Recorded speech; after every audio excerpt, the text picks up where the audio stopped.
Mesdames, Messieurs, bonjour et bienvenue. Vous êtes sur Ziana TV, la chaîne de la diaspora. Vous suivez Décryptage, doublé de quelques coups de griffe. Nous sommes dimanche 3 juillet 2016 et je suis en compagnie de Bédiel Baouna. Bédiel, bonjour. Bonjour, c'est Makoso. Bédiel Baouna, l'actualité congolaise est dense et intense. On va déjà parler d'un homme, c'est Pascal Tchatima Biala, le premier secrétaire de l'UPADS, le parti de Pascal Lissouba. Pascal Tchatima Biala s'est illustré ces derniers temps déjà par le fait qu'il est reconnu au mois d'avril dernier la victoire de Denis Sassou Nguesso, et là encore, il a organisé une conférence de presse dans laquelle il est revenu sur différents points, parmi lesquels déjà la prestation, les résultats de l'élection présidentielle, la prestation de serment de Denis Sassou Nguesso, le fonctionnement des plateformes IDC Frocade, le climat politique, les arrestations et enfin la politique générale du Premier ministre Clément Mwamba. Or, Bédiel Baouna, vous vous rappelez sur ce plateau que nous avons reçu le coordonnateur de l'UPADS France, Europe, Amérique, M. Didier Bawel, qui reconnaissait que son premier secrétaire était borderline, comme on le dit, puisqu'il avait mordu la ligne jaune. En temps Didier Bawel, M. Tchatima Biala serait passé du côté obscur de la force. Maintenant, Bédiel Baouna, il a animé jeudi dernier, c'était bien le 30 juin, une conférence de presse à Brazzaville, et on se pose bien la question, M. Tchatima Biala, que ses proches qualifient désormais de traître, de guérisé, c'est quand même illustré. Hein. On va revenir sur le deuxième point de sa conférence de presse, sur la prestation de Denis Sassou Nguesso. Alors, à l'entendre en filigrane, il soutient le fait que les présidents étrangers étant présents au palais de congrès, ils étaient au nombre de 5, parmi lesquels le petit-fils du président, Ali Bongo, présent aussi pour la prestation de son serment de son grand-père. Les 5 présidents étant présents, cela légitimerait en fait le président Denis Sassou Nguesso. Donc il n'y a plus matière à contestation. Bédiel Baouna, quelle analyse faites-vous de cet argument qui tombe un peu par hasard en fait aujourd'hui dans la bouche de M. Tchatima Biala? Si vous le permettez, M. Makoso, à propos de cette conférence, il y a eu 5 points. Tout à fait. La proclamation des résultats, comme vous l'avez rappelé, la prestation de serment sur laquelle il s'est attardé, le fonctionnement des plateformes, le climat politique, les arrestations, la déclaration de politique générale de Mwamba. Tout ça, c'est un autre sujet. Alors, un ordre de propos, tout ce point. Et si vous voulez une impression générale, sur M. Tchatima Biala, comme on dit dans ma langue maternelle, Biabola coup total. Enfin, Biabola coup total, Bédiel Baouna. Comment à un jour, M. Tchatima Biala se réclame de l'opposition. Bien sûr. Il réclame même la présidence du Frocade. Tout à fait. Mais comment alors... il est bien fondateur du Frocade, donc c'est bien normal. On peut bien être fondateur d'une structure et puis, tout en marchant, prendre le mauvais côté. Donc ceux qui vous suivent ont bien le droit de vous dégager de la tête d'un mouvement, quel qu'il soit. Si vous voulez, sur le deuxième point, la prestation de serment, il a dit, M. Tchatima Biala, et il s'est même embourbé dans des contradictions. Il dit que non, le fait qu'il y ait eu des chefs d'État suffit, du moins suffirait, à presque reconnaître que Sassou Nguesso a été réélu. Donc, en filigrane, comme vous l'avez dit, la légitimité politique de Sassou découle systématiquement de la présence de chefs d'État étrangers. Mais quand on voit même, par ailleurs, la liste des chefs d'État qui étaient présents à Brazzaville ce jour-là, ce sont tous des gangsters, affichés au grand banditisme, qui sont contestés même dans leur propre pays. Vous voulez parler de qui, par exemple? Mais Macky Sall a voulu tripatouiller la Constitution. Il a organisé un référendum. Pourquoi? Ali Bongo est contesté chez lui, non? Est-ce que je me trompe? Ali Bongo est contesté chez lui. Qui d'autre? Issoufou, on sait dans les conditions dans lesquelles il a été réélu. Il était seul au deuxième tour, l'autre candidat était en prison. Enfin, vous ne direz pas autant de... Bon, le président de Sao Tomé, principe, bon, lui, il vient, il vient même quand il y a l'anniversaire d'un chien ou d'un chat. Le doyen Dos Santos, vous n'allez pas lui reprocher le fait d'être venu là à Brazzaville et assister son cher Kadi Denis Sassou Nguesso. Mais il n'est pas contesté. Est-ce que vous le considérez comme un démocrate, lui aussi? Mais moi, je crois que je préfère ne pas avoir de soutien que d'avoir le soutien des dictateurs tels les Dos Santos, ou bien les Ali Bongo, ou bien les Issoufou. Mais je crois que M. Tchatchi Mabiala est définitivement un tocard de la politique. Vous savez, hier, samedi, je regardais la course du Quintet. Et il y a eu deux gros tocards à l'arrivée. Les turfistes ont pleuré. C'est comme au Congo. Quand un tocard est dans la lumière, vous fait l'arrivée d'une course, on pleure. Mais des parieurs visionnaires, quand même, ils arrivent à gagner quelque chose. Parce que ceux qui ont parié sur le tocard, bah... Et là, je crois que beaucoup ont parié sur les favoris. Ils ne sont pas là. Mais oui. Pourquoi, bon, soyons sérieux, mais pourquoi Tchatchi Mabiala a-t-il organisé sa conférence de presse à un jour du début de la désobéissance civile? Si ce n'est pas pour emmerder ses amis de l'opposition. Pourquoi? Je vous pose la question. Donc, cela signifie qu'il est dans la démarche de tout torpiller. Monsieur Tchatchi Mabiala, de lui-même, il devrait faire comme David Cameron. Il était récemment à Londres, monsieur Tchatchi Mabiala. Donc il a bien vu que David Cameron a échoué pour son référendum. Il en a tiré les conséquences, les conclusions qui s'imposent. Il va partir. Pourquoi monsieur Tchatchi Mabiala reste-t-il à la tête de l'UPADES? Je vous rappelle qu'il a été incapable, durant la campagne présidentielle, de mobiliser plus de 10% de l'électorat au Congo. Il est loin derrière. Il est loin derrière les trois premiers que sont Kolela, Mokoko, Sassou. Comme on le dit sur Internet, on soit dit en passant, Sassou n'a pas fait 8%, Sassou a fait 21%. J'ai les trois rapports d'un service de renseignement occidental, d'un grand média, et du Congo et de la CCTE. Monsieur Tchatchi Mabiala est loin derrière. Donc, il n'a pas la légitimité de venir reconnaître une quelconque légitimité à monsieur Sassou. Ne serait-ce que par la présence du chef d'État gangster au Congo, le jour de la prestation de serment. Donc, et c'est là où monsieur Tchatchi Mabiala, je crois, qu'il s'invite dans cette effervescence du vide qui caractérise l'UPADES, son UPADES à lui et son voisin immédiat, le PCT. Voisin immédiat de PCT. Bédel Baouna, vous disiez il y a quelques jours que très souvent les leaders de l'opposition aujourd'hui ont biberonné au PCT, ce qui explique parfois certains comportements que nous constatons aujourd'hui. Et ce que vous dites de Tchatchi Mabiala, est-ce que cela reflète bien cette réalité que vous décriviez, Bédel Baouna? Ah oui, je crois que M. Sassou a tout fait durant son règne de soudoyer tout le monde. Et tous les hommes politiques, au moins à 90%, sont presque issus de l'école du PCT. Donc, à un moment, il est difficile de franchir le Rubicon. Il est difficile de se faire violence soi-même et de rompre avec le parrain. Et je crois que cela s'explique facilement, oui. Il n'y a pas à reprocher sur ce point le fait que M. Tchatchi Mabiala cautionne Sassou, il est libre de faire ce qu'il veut, mais ce qu'il oublie, c'est que la légitimité d'une cause ne peut justifier la lâcheté des moyens qu'on prend pour la servir. Et qu'il n'est point de laurier qui ne flétrisse une trahison. Ça, c'est une trahison.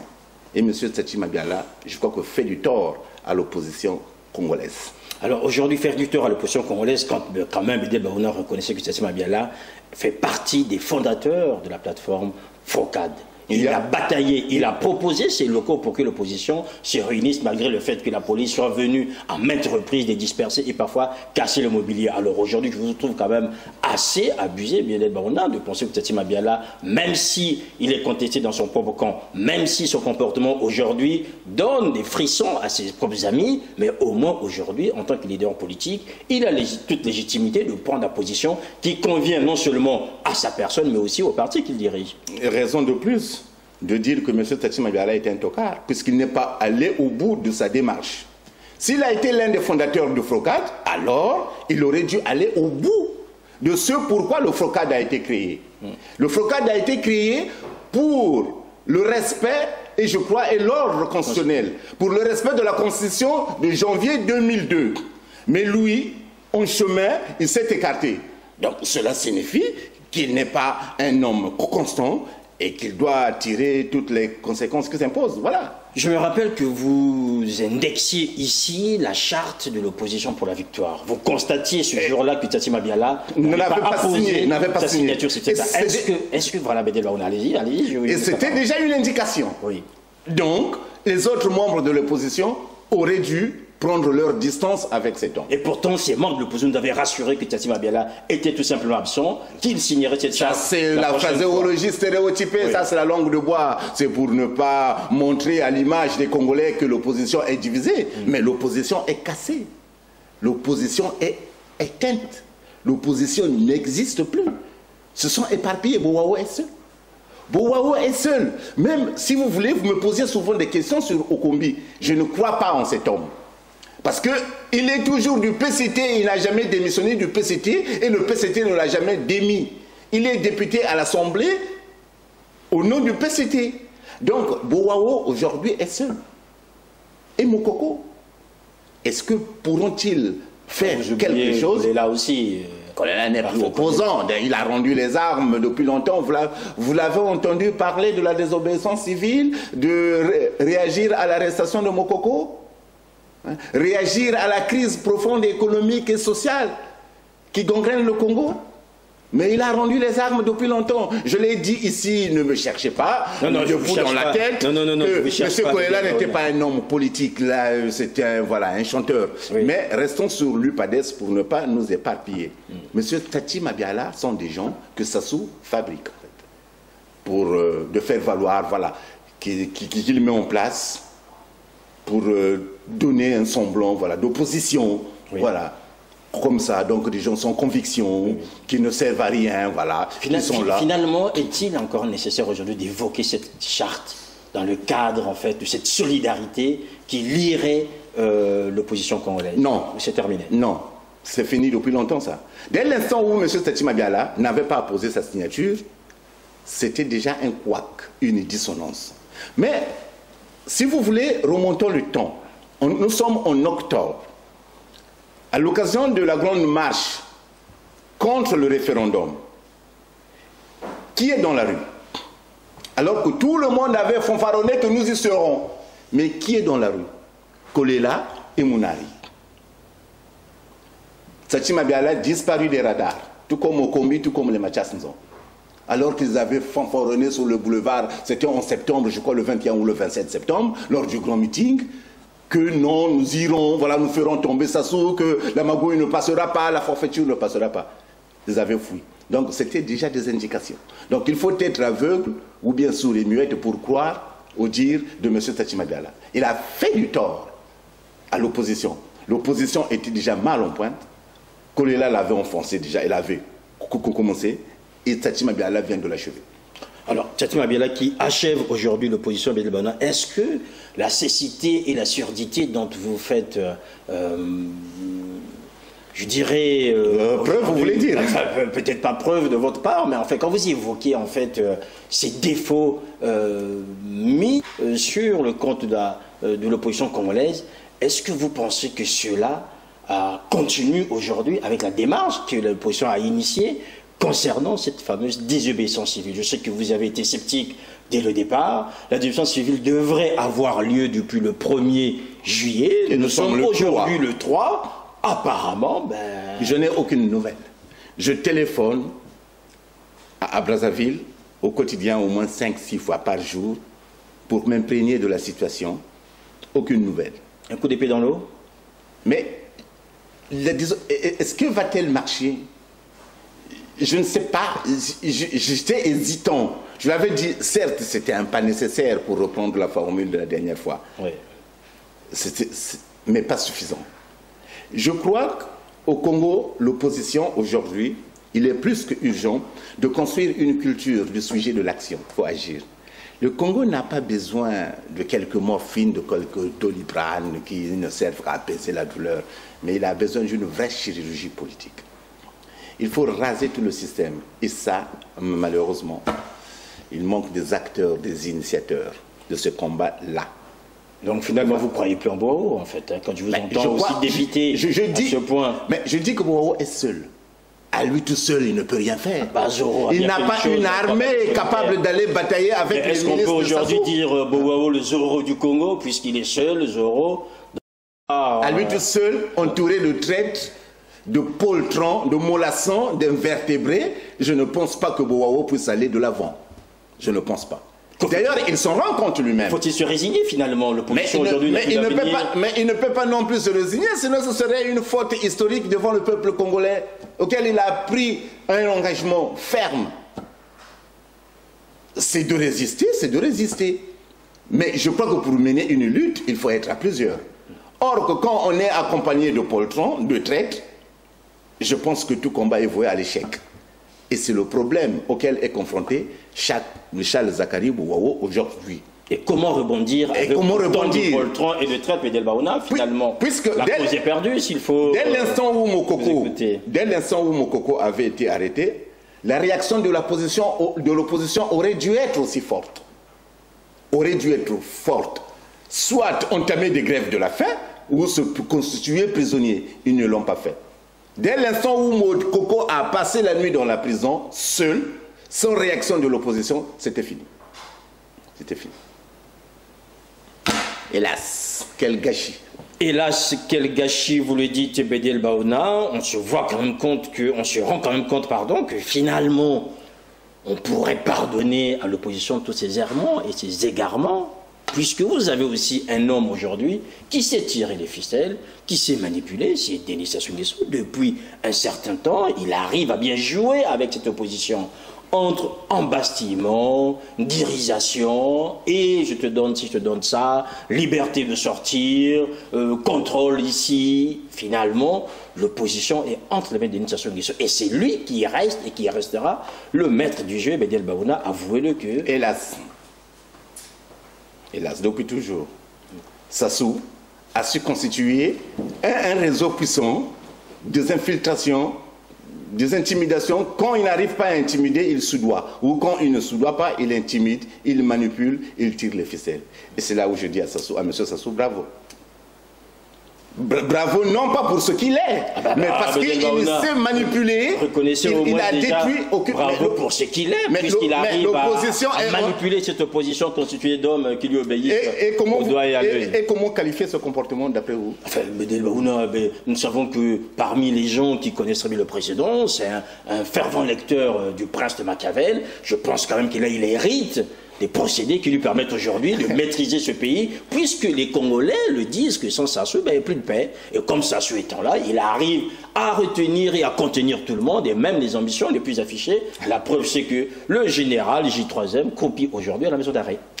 Vous me faites drôlement marrer, monsieur Makosso. Monsieur Sassou est friand du Prince de Machiavel. Bien, très bien même. Mais je serai forcé quand même de vous rappeler que lire un livre est une chose, le comprendre en est une autre. Comprendre un livre est une chose, s'en inspirer en est une autre. Machiavel, c'est un grand monsieur, un grand homme, chantre même de l'État fort et anti-mercenaire. Mais que fait Sassou au Congo? Un État fort. Il a détruit l'État. Au Congo, l'État n'existe pas. Le système sanitaire est mort. Le système éducatif est mort. Le système culturel est mort. La culture est morte au Congo.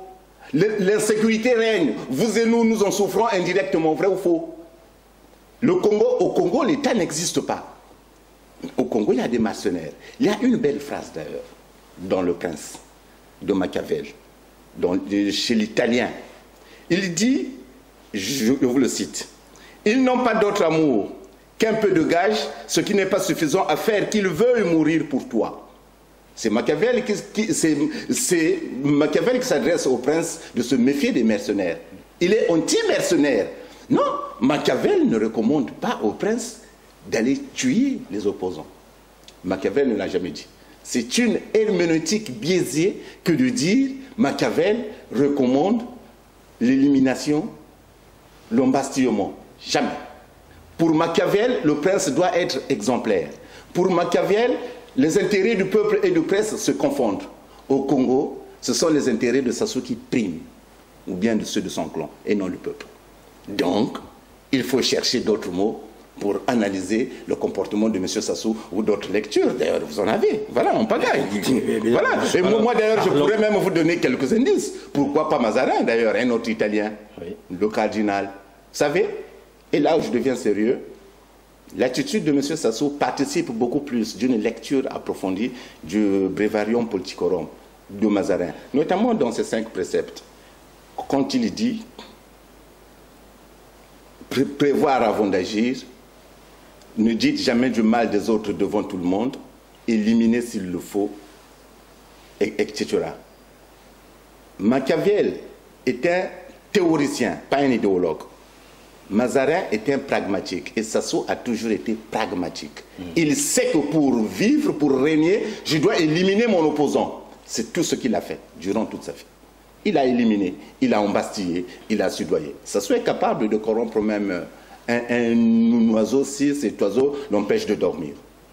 Enfin, en attendant qu'il trouve des oiseaux corrompus, Bédiel Baouna, j'aimerais juste rappeler à votre bon souvenir que vous avez raillé ici le Premier ministre Mwamba qui n'arrivait pas à constituer son cabinet, c'est chose faite. Et en même temps, il nous a écoutés. Oui, il nous a écoutés sans doute, mais vous avez aussi raillé un homme qui n'a pas pris de bon cœur, c'est M. Lefoba, qui a réagi. Aujourd'hui est le premier parmi les conseillers du Premier ministre. Alors, vous voyez que finalement, entre les critiques que vous apportez peut-être gratuitement et la réalité des faits, les hommes politiques continuent à faire leur travail. Maintenant, je demande à M. Lefoba qui avait raison. Avait-je raison de le railler, qu'il s'aplatissait pour devenir ministre ou conseiller, oui ou non? Qu'il me réponde. Monsieur Lefoba. Grégoire Lefoba, c'est le premier des conseillers. Mais au-delà de la raillerie ou bien du trait d'humour, ce qui m'inquiète un peu, c'est le nombre de ces conseillers. 40, j'ai compté. Il y a du boulot, Bédiel Baouna, il y a du boulot. La marche vers le développement. Mais où va-t-il trouver l'argent pour mais où va-t-il trouver l'argent pour les payer? Puisque le Congo est en faillite, il n'y a plus d'argent. L'argent a été volé. Le budget rectificatif 2016, c'est 3 525 milliards. Presque le même budget qu'un pays, qu'un État pauvre. Le Congo, bientôt, il aura presque le même budget que le Togo, 1000 milliards. Ou bien le Bénin, 1500 milliards. Le budget rectificatif de 2016, de la semaine passée, j'ai lu un article, une interview de M. Calix Gaganogo, c'est 3 500. Alors que le Congo avait atteint 6 000 milliards de budget annuel. L'argent a été volé. Caché ici ou là, voilà. Tout ça, et puis on claque, parfois on fait des fêtes, on organise, on donne à des maîtresses, on donne. Voilà. Les 4x4, les maisons, les appartements, ici ou là. Non. Comment va-t-il faire, M. Mwamba, pour payer tous ces conseillers 40, pourquoi faire? Donc lui-même, il n'a aucune compétence, lui-même, il est économiste, non? Et j'ai appris. Puisqu'il a déjà ruiné une banque. Ou bien qu'il aurait déjà ruiné une banque. Donc cela signifie qu'il va aussi ruiner son cabinet et que les 40... Donc quand il va voyager avec ses 40 collaborateurs. 40 membres dans son cabinet. Mettre en pratique la marche vers le développement, le programme de Denis Sassou Nguesso, vous appelez ça programme. Nécessite quand même des hommes qui puissent accompagner le Premier ministre qui est chargé d'exécuter. Dans le philosophe Lefoba. Oui, alors, Bédiel Baouna, je comprends que vous vouliez railler peut-être que le nombre de conseillers de dépenses n'est plus celui des ministres. Mais en même temps, chaque conseiller devrait être affecté à un ministère, ce qui permettrait au Premier ministre de pouvoir contrôler et de faire son travail. Et on oublie aussi le directeur de cabinet, hein, qui a aussi rendu ministre, puisqu'il était ministre de l'Agriculture pendant longtemps. M. Mabundu. M. Rigobert Mabundu. Oui, qui est le ministre des directeurs de cabinet. Le ministre des directeurs de cabinet, voilà. Ça me fait rire. On est au pays des incongruités. C'est comment dirais-je, le Kilimanjaro ou bien l'Everest du désordre, de la pagaille, de l'insolite. Je ne sais pas quoi dire. Non, mais franchement, il faut tout faire pour que ce système s'éteigne et puis entamer l'an 1 du Congo. Je ne voudrais pas prendre la place des hommes politiques ici, je ne suis pas un homme politique, mais je crois qu'avec M. Sassou, ou bien avec tout ce système, il n'y a rien à espérer pour le Congo. Rien. C'est, hélas, c'est la réalité. Je suis député, hein, vous me comprenez. Je vois ça, Bédiel Baouna. Vous êtes surprenez par cette attitude défaitiste alors que vous êtes toujours aussi... Je suis lucide. Parce que la réalité est là. Parce que quand on s'imprègne un tant soit peu de la réalité, on se rend compte qu'on est parfois démuni. Mais que faut-il faire? Est-ce que ça vaut la peine de continuer un combat perdu d'avance? Voilà, mesdames, messieurs, à notre tour de vous ramener à la réalité. Bédel Babouna, merci. De rien, Sylvain Kosso. Voilà, mesdames, messieurs, vous avez suivi Décryptage sur Zana TV. Merci à Noko Kumunga Kosso pour les images. Merci à l'ensemble de l'équipe de Zana TV. Merci à vous aussi, de plus en plus nombreux à suivre ce programme. Portez-vous bien et à la semaine prochaine. Au revoir. Au revoir.